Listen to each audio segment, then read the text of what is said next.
Mina olen Maria ja ma unistan, et oma maja keldripoes saaksin osta hommikul hommikukohvi ja pirukat ja öelda oma naabrile tere.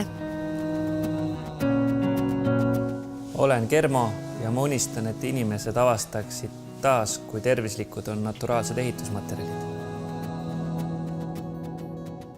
Olen Sven ja unistan, et aina enam inimesi on leidnud endas sisemise tasakaalu. Just selle, mida näen siin Hobukooli pargis peale ratsutamisteraappia tundi lapse silmist. Mina olen Meeli ja minu unistus on, et Eestimaa täituks jälle noorte peredega ja nende laste rõõm kajaks üle Eestimaa. Mina olen Johannes. Ma unistan, et Eestis oleks inimeste seas vähem tigedust ja rohkem inimlikkust. Olen Terje ja ma teostan ennast läbi Ovaalstuudio, kus tähelepanu on suunatud inimese arengule.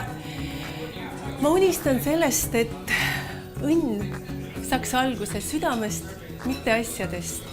Ja läbi selle me jõuame üksteise mõistmiseni ja armastuseni.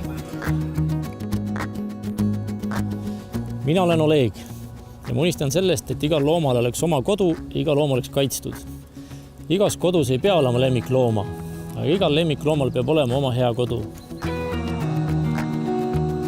Mina olen Raivo, Rätsepa talu peremees Järvamaal. Minu isa kandis peaaegu 50 aastat oma kella peal Eesti Vabariigi aega, Eesti kohalikku aega. Ta jõudis lõpuks sellega ära oodata. Siis aga hakkasime jälle kella keerama.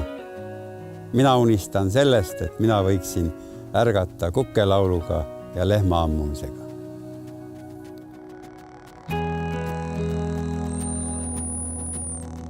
Mina olen Kaido, eelkõige unistan unistamisest, ilusast puhtast loodusest ja loodushelide genereerimisest läbi elektroonika.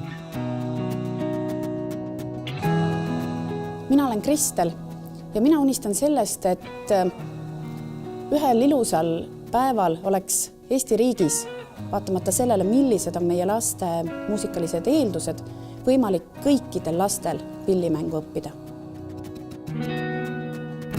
Mina olen Ründo ja ma unistan, et eesti keel, meie omapärad ning kultuuri elujõulisus säiliks ning põlvkonnad hiljem ei oleks mitte unustatud lehekülg ajaraamatus.